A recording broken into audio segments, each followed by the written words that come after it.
పాపము వలన ఎన్నికలేని వారంగా లోకమనే కట్లతో కట్టబడిన మనలను ఆయన విడిపించారు.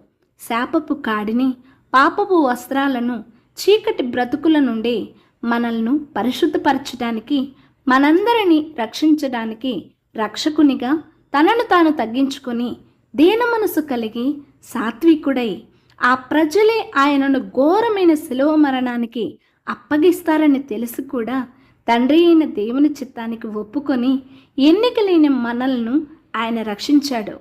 ప్రభువైన యేసుక్రీస్తు వస్తున్నాడనే పరిశుద్ధాత్మ స్వరాన్ని అక్కడున్న ప్రజలంతా విని ఆయనను అంగీకరించి తమ పై వస్త్రాలను పరిచి ఆయనను స్వీకరించినట్లుగా ఇక్కడ మనం చూడొచ్చు.